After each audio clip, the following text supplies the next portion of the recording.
নমস্কার সকলকে। অন্যান্য পাখি আলোচনার মতো এবারেও আমরা চলে এসেছি নতুন আরেকটি আলোচনা নিয়ে।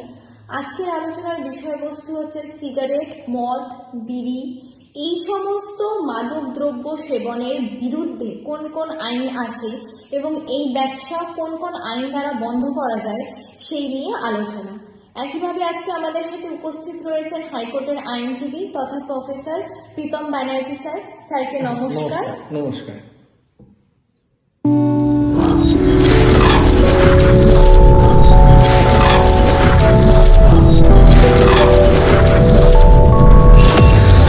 স্যার, আজকের প্রথম প্রশ্ন, আমরা পাড়া বা অন্যান্য যে কোনো জায়গাতে চায়ের দোকান বা ছোটখাটো সব দোকানে বা স্টেশনারি যেগুলো পাইকারি দোকান বা আরো বিভিন্ন দোকানে আমরা দেখি যে পান মশলা, বিড়ি, গুটকা বা এর সঙ্গে আরো নানা রকম ছোটখাটো নেশার যে জিনিসগুলো বা নেশার যে দ্রব্য সেগুলো বিক্রি হচ্ছে। এইগুলো বিক্রি করা বা এই যে নেশার দ্রব্য তার মধ্যে ধরুন খৈনিও আছে, এগুলো কি আইনগতভাবে বৈধ এই ব্যবসা করাটা? হ্যাঁ, খুব গুরুত্বপূর্ণ প্রশ্ন। আমরা জানি যে এই তামাকজাত যে সমস্ত দ্রব্যগুলো আছে, যেমন সিগারেট বা খৈনি বা গুটখা, পান মশলা বিভিন্ন রকমের, এবং এছাড়াও আরেকটি সাংঘাতিক জিনিস, সেটা হচ্ছে ওয়াইন বা মদ। এগুলো মানুষের সার্বিকভাবে ক্ষতিই করে, এগুলো তো কোনো উপকার করে না। এবং সব থেকে আশ্চর্যের ব্যাপার হচ্ছে, আগে আমাদের সিগারেটের প্যাকেটে কিংবা বিড়ির প্যাকেটে লেখা থাকতো যে smoking is injurious to health, it causes cancer. কিন্তু এখন সেখানে স্ট্যাটিউটারি ওয়ার্নিং, মানে এটা লেখা থাকে যে ইট কিলস।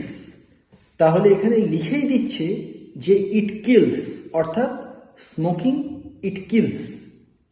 তাহলে প্রশ্ন হচ্ছে যে এমন একটা বস্তু যেটা বিক্রি করা হচ্ছে, যেখানে ওপেন ডিক্লারেশন দেয়া থাকছে যে ইট কিলস, তো ন্যাচারালি স্বাভাবিকভাবেই বলা যায় যে এটা কখনোই আইনসম্মত হওয়া উচিত নয়। কিন্তু হ্যাঁ, এটা ঘটনা যে আমরা দেখতে পাই যে আমাদের সোসাইটিতে প্রকাশ্যে আমাদের মদ বা সিগারেট, বিড়ি বা গুটখা এগুলো ওপেনলি বিক্রি হয়, মানুষ কেনে এবং কিনে খায়ও। কিন্তু হ্যাঁ, এটা ঘটনা যে এটা আইনগতভাবে সেরকমভাবে কড়াকড়ি এখনও রাজ্যে কোনো রকম আইন ওইভাবে আসেনি, যার জন্য এই কাজটা চলছে। কিন্তু সার্বিকভাবে দেখতে গেলে এগুলো কিন্তু আমাদের যে বিভিন্ন রকম আইন আছে, সেই বিভিন্ন রকম আইন বা তার গুরুত্বপূর্ণ ধারাকে এগুলো এই কাজ কিন্তু লঙ্ঘন করছে, অর্থাৎ আইন কিন্তু এটাকে সমর্থন করছে না। ধন্যবাদ স্যার। আচ্ছা স্যার, নেক্সট কোয়েশ্চেনে আসছি। এই যে ব্যবসাগুলি, এই সিগারেট, বিড়ি বা যে সমস্ত ব্যবসা হচ্ছে, এই ব্যবসাগুলি বর্তমানে ঠিক কোন কোন আইনগুলির বিরুদ্ধাচরণ করছে বা কোন কোন আইনগুলিকে ভঙ্গ করছে? হ্যাঁ, খুবই গুরুত্বপূর্ণ প্রশ্ন এটা। যে আজকের এই সোসাইটিতে আমরা দেখতে পাচ্ছি যে অনেকেই আছেন যারা মানে বয়স বা সেক্স নির্বিশেষে, ছেলে মেয়ে বা বাচ্চা বয়স্ক প্রত্যেকেই, অনেকেই তারা এই ধূমপান এটাতে অ্যাডিক্টেড, বা অত্যন্ত পরিমাণ ড্রিঙ্কিং এটাতেও প্রচণ্ড পরিমাণ অ্যাডিক্টেড, বা গুটখা বা খৈনি। তা এটা যে গুরুত্বপূর্ণ আইনগুলো, ধারাগুলোকে লঙ্ঘন করছে বলে আমার দৃঢ় বিশ্বাস। তার মধ্যে প্রথমেই হচ্ছে ভারতীয় চুক্তি আইন বা Indian contract act. Indian contract অ্যাক্টের গুরুত্বপূর্ণ প্রভিশন ভায়োলেট করছে, অর্থাৎ লঙ্ঘন করছে।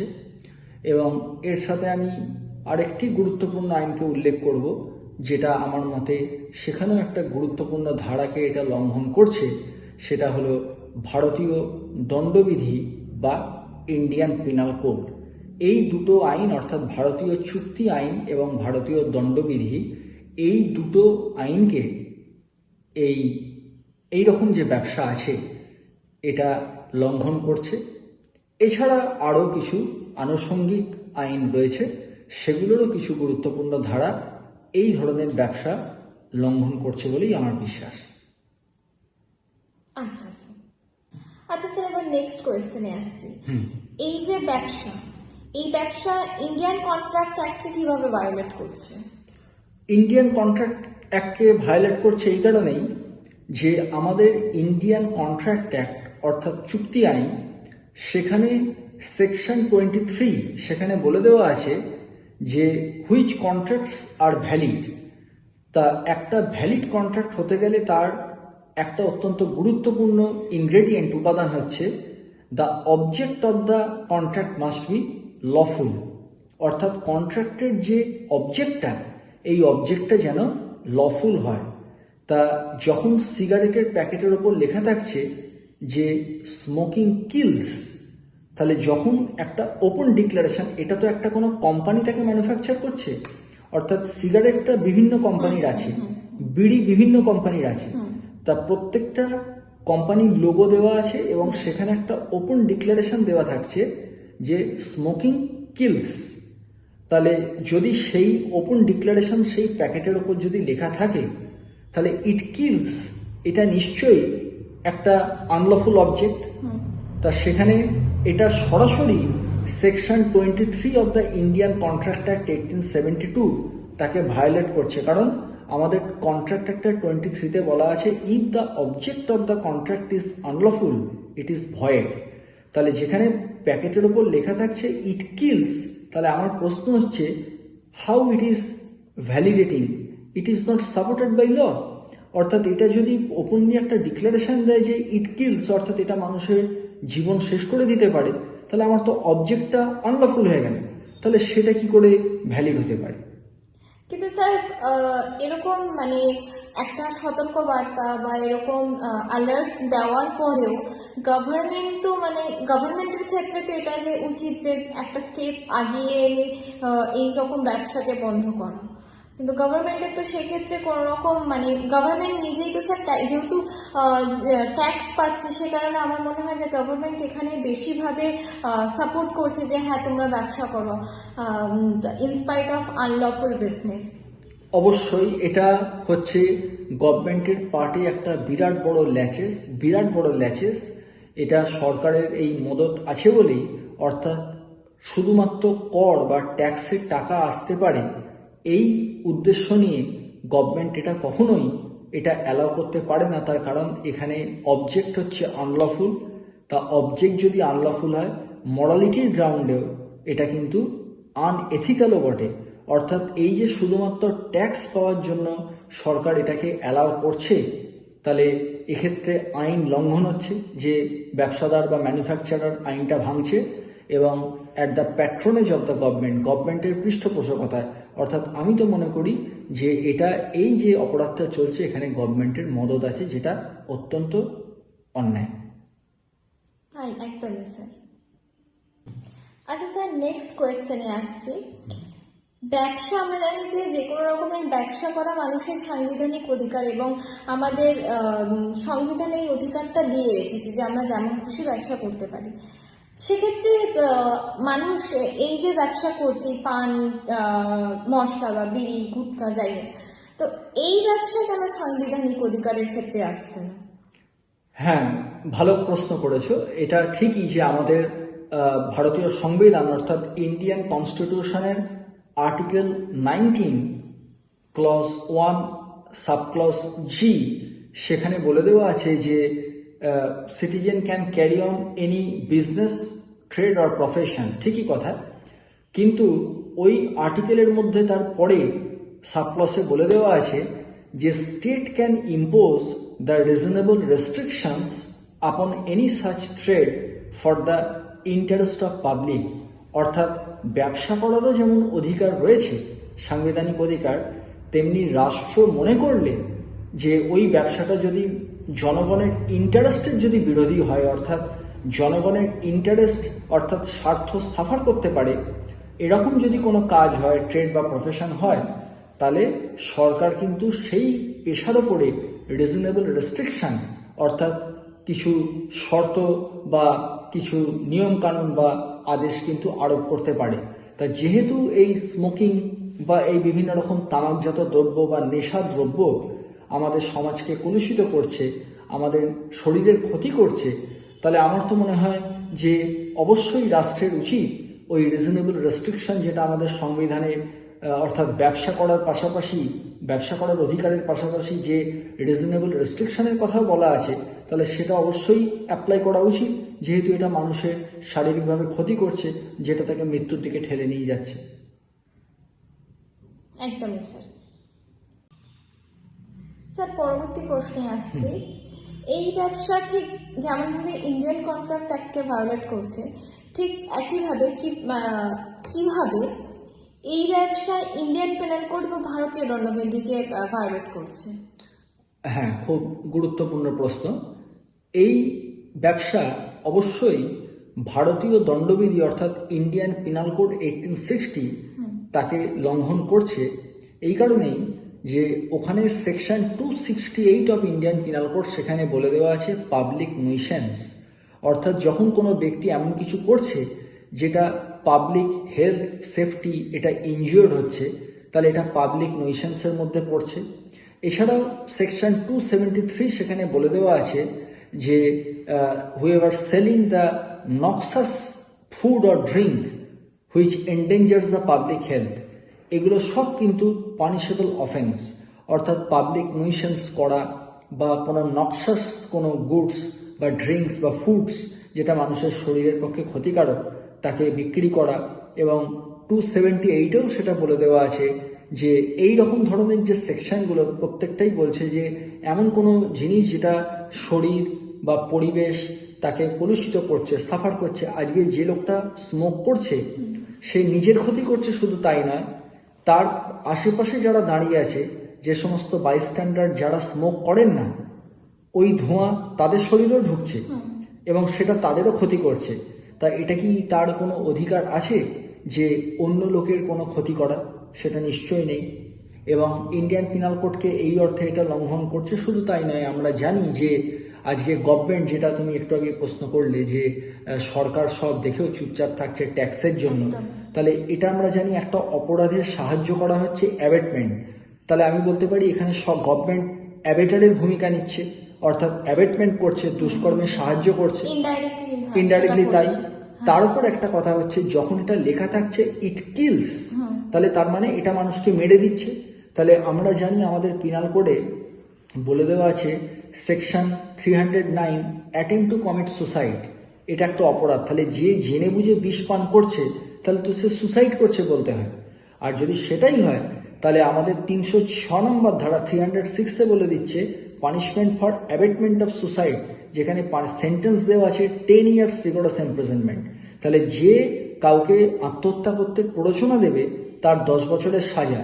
তাই এখানে প্ররোচনা তো আর কেউ দিচ্ছে না, দিচ্ছে তো গভর্নমেন্ট, কারণ গভর্নমেন্ট তাকে পারমিশন দিচ্ছে যে তুমি এই ব্যবসা করো। কিন্তু এক্ষেত্রে যেহেতু গভর্নমেন্ট, সেখানে পানিশমেন্ট দেওয়ার কোনো জায়গা নেই, কিন্তু গভর্নমেন্টের কাজটা কিন্তু হয়ে যাচ্ছে লাইক 306, অর্থাৎ abetment two commit the suicide. তো সুতরাং আমার তো মনে হয় এই কাজ সম্পূর্ণরূপে বিভিন্ন দিক থেকে আমাদের ভারতীয় দণ্ডবিধিকে লঙ্ঘন করছে। তাই স্যার। আর তারপরেও স্যার এই আইন শুধুমাত্র সাহায্য করার ভূমিকা হিসাবেও নয়, গভর্নমেন্ট আরও অন্যান্য দিক থেকে মানে ঠিক একই রকমভাবে সুইসাইড অ্যাটেম্পটের ক্ষেত্রে নয়, বরং অন্যজনকে মারার ক্ষেত্রেও স্যার যদি দেখা যায় 300-কেও তো স্যার একই রকমভাবে ভায়োলেট করছে এই অ্যাক্ট। আইপিসি স্যার 300-কেও তো যেটা আমাদের মার্ডারের ক্ষেত্রে যাচ্ছে স্যার, সেটাও তো করছে। মানে যখন পাশে অন্য একজন দাঁড়িয়ে আছে এবং যে স্মোকার সে যখন স্মোক করছে, ঠিক একই রকম ভাবে স্যার সেও তো অন্যজনকে ইনজিওর করে দিচ্ছে। হ্যাঁ, ইনডাইরেক্টলি সেটা হচ্ছে। হ্যাঁ একদম একদম। আচ্ছা স্যার, এবার যেটা প্রশ্ন আসছে, আমরা অনেক সময়তেই দেখেছি এরকম, হয়তো স্মোক করাটা যদিও বা হেলথের জন্য খুবই খারাপ, কিন্তু অনেক সময়তেই দেখা গেছে বহু বড় বড় মানুষ আছেন যারা হয়তো যেমন কোনো সাহিত্যকার বলুন বা আমাদের ব্যাকগ্রাউন্ড থেকেই যদি কোনো অ্যাডভোকেট হয়তো ভীষণভাবে কেস নিয়ে ডিপ্রেসড হয়ে গেছেন, বা কোনো সাহিত্যকার বা কোনো আর্টিস্ট কোনো কিছু চিন্তা করতে পারছেন না, ডিপ্রেসড, অবসেসড হয়ে গেছেন এবং ঠিক তিনি স্মোক করছেন এবং তারপরেই তিনি একটা খোলামেলা বা ফ্রি মাইন্ডেড হয়ে তারপর তিনি তার কাজ নিয়ে চিন্তা ভাবনা করতে পারছেন, সেক্ষেত্রে স্মোক করাটা তাকে ভীষণভাবে হেল্প করছে। তাহলে স্যার এটা তো বলা যেতেই পারে যে স্মোকিংটা মানুষকে উৎসাহিত করছে বা এনকারেজ করছে কোনো একটা কাজের ক্ষেত্রে, তার মানে সৃজনশীল কাজের ক্ষেত্রে। এটা কতটা পরিমাণে ঠিক আইনগতভাবে? হ্যাঁ, খুব ভালো প্রশ্ন, প্রাসঙ্গিক প্রশ্ন, রেলিভেন্ট। কিন্তু কথা হচ্ছে এটা সেকশন 268 পরিষ্কার করে বলে দেওয়া আছে, 268 অফ ইন্ডিয়ান পিনাল কোড, যে a common nuisance is not excused on the ground that it causes some convenience or advantage. অর্থাৎ 268 ধারায় বলে দেওয়া আছে যে যেটা nuisance সেটা যদি কোনো একটা অ্যাডভান্টেজ, কারোর একটা সুবিধা হলো কিংবা দেখা গেল কারোর হয়তো একটা কনভেনিয়েন্স যেটা তার পক্ষে খুব হেল্পফুল, তাহলেও কিন্তু এটা কোনো এক্সকিউজ নয়। অর্থাৎ কোনো প্রিটেক্সটেই যেটা nuisance ক্রিয়েট করতে পারে আইন তাকে সাপোর্ট করছে না। অর্থাৎ এই অজুহাতে যে এটা কোনো রকম একটা মানে একটা ইম্প্রোভাইজেশন বা কোনো সৃষ্টিশীল কাজে তাকে ইন্সপিরেশন দিচ্ছে, এটা কিন্তু পাবলিক nuisanceর ক্ষেত্রে কোনো ডিফেন্স নয়, অপরাধ কিন্তু অপরাধী। আচ্ছা আচ্ছা স্যার, এরপরের প্রশ্ন যেটা আইপিসি 1860 বা ইন্ডিয়ান পেনাল কোড 1860 যেটা আছে সেটা নিয়ে তো আমরা আলোচনা করলাম, সেখানে কোন কোন আইনকে লঙ্ঘন করছে। সদ্য আমাদের নতুন আইন এসছে যেটা ভারতীয় ন্যায় সংহিতা বা বিএনএস, কেন্দ্রীয় সরকার যেটা কিছুদিন আগেই প্রবর্তন করেছেন। এইখানে স্যার এই আইন কি একইভাবে আইন বা সরি যেটা বলতে ভুল হলো, একই রকম ভাবে কি এই ব্যবসা আইনকে লঙ্ঘন করছে? হ্যাঁ, একেবারে ঠিক কথা। অর্থাৎ আমরা জানি যে নতুন আইন এসেছে ভারতীয় ন্যায় সংহিতা 2023, অর্থাৎ যেটা আমাদের পিনাল কোডকে সরিয়ে এই নতুন আইনটা ইন্ট্রোডিউস হচ্ছে। তা একই রকম ভাবে এই সিগারেট, খৈনি, গুটকা বা মদ, এই যে বিক্রির কথা যেটা বললাম, যেটা আমার মতে এটা পিনাল কোডের প্রভিশনগুলোকে ভায়োলেট করছিল, একই রকমভাবে এটা নতুন আইন ভারতীয় ন্যায় সংহিতা 2023-কে ভায়োলেট করছে। তার কারণ এখানে 270 নতুন আইনে 270 নম্বর ধারায় বলে দেওয়া আছে পাবলিক nuisanceটা কি। কিন্তু অ্যাক্ট সেম, অর্থাৎ আগেও যা ছিল, আগে ছিল 268, এখন হয়েছে 270, কিন্তু পাবলিক nuisance তার নেচার অ্যান্ড ক্যারেক্টার একই থাকছে। বা সেলিং অফ নক্সাস গুডস, যেটা ইন্ডিয়ান পিনাল কোডে ছিল 273, সেটা নতুন আইনেতে এই ভারতীয় ন্যায় সংহিতাতে সেটা হয়েছে 275। এই ডিফারেন্সটা হয়েছে, সেকশন পাল্টেছে কিন্তু তার definition, nature of the offence, এগুলো সব সেমই থাকছে। সুতরাং এবং সেগুলো প্রত্যেকটা পানিশেবলও বটে। তা ন্যাচারালি এইগুলো নতুন আইনেরও কিন্তু বিরোধী অবশ্যই। একদমই স্যার। আচ্ছা স্যার, ইন্ডিয়ান পেনাল কোড বা ভারতীয় ন্যায় সংহিতা এবং এই ইন্ডিয়ান কন্ট্রাক্ট অ্যাক্ট, এই আইন ছাড়া এই ব্যবসা কি আর অন্য কোনো আইন বা আর অন্য কোনো অ্যাক্টকে লঙ্ঘন করছে? হ্যাঁ, আরেকটা আইনও এই ক্ষেত্রে খুব প্রাসঙ্গিকভাবে উল্লেখ করতে হচ্ছে, সেটা হলো দ্য পয়জনস অ্যাক্ট 1919। এই পয়জনস অ্যাক্ট অর্থাৎ এই বিভিন্ন বিষ বা বিষাক্ত জিনিসকে নিয়ন্ত্রণ করার বেশ কিছু নিয়ম ওই পয়জনস অ্যাক্টে বলা আছে। এবং সেখানে বলেই দেওয়া আছে কোনো স্পুরিয়াস থিং বা কোনো পয়জনাস থিং গভর্নমেন্ট তাকে কিভাবে কন্ট্রোল করবে, কিভাবে গভর্নমেন্ট তার উপর রেস্ট্রিকশন দেবে যাতে সেটা সমাজের পক্ষে বা ব্যক্তির পক্ষে ক্ষতিকারক না হয়।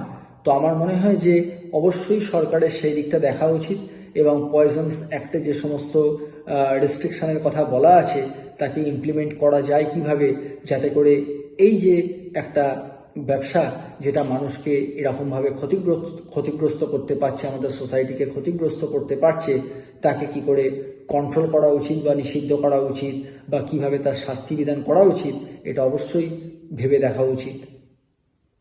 একদমই স্যার, ঠিক তাই। আচ্ছা স্যার, একটা প্রশ্ন যেটা মাথায় এলো, বিভিন্ন জায়গায় ওয়ার্নিং দেওয়া আছে যে smoking prohibited area, do not smoke here, এরকম স্কুলের বাইরে হয়তো যেখানে স্কুল আছে তার আশেপাশের এরিয়াটাকে এরকম দেখিয়ে দিচ্ছে, হসপিটাল, কোর্ট বা মন্দির এইরকম যে সমস্ত পাবলিক প্লেস আছে যেখানে মানুষেরা আসে, পার্ক, বাচ্চাদের যে চিলড্রেন্স পার্ক, সেই সমস্ত জায়গায় গিয়ে দেখছি যে মানুষ স্মোক করছে। এবং এই ক্ষেত্রে এই এই নির্দিষ্ট বিষয়ের ওপরে কি কোনো রকম ভাবে কোনো কিছু অ্যাক্ট আছে বা মহামান্য আদালত কোনো কিছু বিচার্য করে কি এর ওপরে কিছু বলেছেন বা কোনো হ্যাঁ, আইন বার করেছে? এই বিষয়ে আমি একটা কেসের কথা উল্লেখ করব, সেটা হচ্ছে Murli S Deora versus Union of India. এই Murli S Deora versus Union of India, এটা 2001। এখানে আমাদের মহামান্য উচ্চ আদালত সুপ্রিম কোর্ট কিছু রেস্ট্রিকশন আরোপ করেছে এবং সুপ্রিম কোর্ট সেখানে বলেছে যে এই ধরো হসপিটাল বা কোর্ট বা কোনো পাবলিক অফিস বা স্কুল কলেজ বা লাইব্রেরি, এই সমস্ত জায়গাতে কোনো রকমভাবেই যাতে ধূমপান করা না যায় এবং এটা দণ্ডনীয়।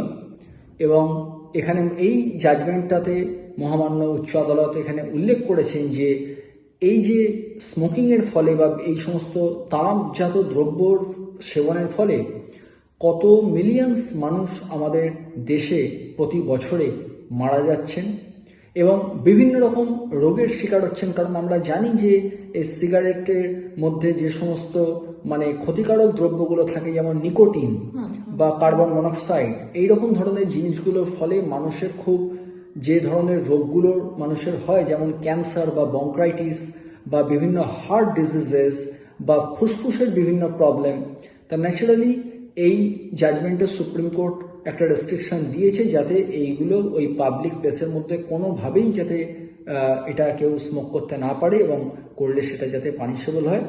এবং এই বিষয়ে আমি আরেকটা খুব লেটেস্ট জাজমেন্টের কথা উল্লেখ করব, যেটা আমাদের 2023-তে দিল্লি হাইকোর্ট সেখানেও কিন্তু একটা অবজারভেশন দিয়েছেন এবং সেখানে এই স্মোকিং বা বিভিন্ন অ্যালকোহলিক ব্যাপার তার উপর রেস্ট্রিকশন সেই মানে দিল্লি হাইকোর্টের অর্ডারটাতেও কিন্তু সেটা মানে এস্টাবলিশড হয়েছে যে এই ধরনের কিছু প্রহিবিশন রেস্ট্রিকশন ইম্পোজ করা হয়েছে। আচ্ছা স্যার। স্যার, আলোচনার শেষ প্রশ্নে আসছি। একদম সুন্দর একটা আলোচনা, এবং এই আলোচনার শেষ প্রশ্নটা হচ্ছে, মদ কি কোনো রাজ্যে বন্ধ হয়েছে, আইনগতভাবে নিষিদ্ধ করা হয়েছে? হ্যাঁ, এটা আমাদের বিহার রাজ্যে নীতিশ কুমার গভর্নমেন্ট এটা 2016-এ একটা ব্যান আরোপ করেছে। নীতিশ কুমার গভর্নমেন্ট 2016-তে এটা ডিক্লেয়ার করেছে যে বিহারেতে মদ্যপান নিষিদ্ধ। তা সুতরাং এটা আমাদের প্রতিবেশী রাজ্য বিহারে কিন্তু এটা ব্যান্ড হয়েছে। একদমই স্যার, খুব ভালো কাজ করেছেন উনি বন্ধ করে দিয়ে। অনেক ধন্যবাদ স্যারকে এরকম একটা গুরুত্বপূর্ণ আলোচনায় আবার আমাদের পাশে থাকার জন্য এবং গুরুত্বপূর্ণ ইনফরমেশনগুলি আমাদের সাথে শেয়ার করার জন্য।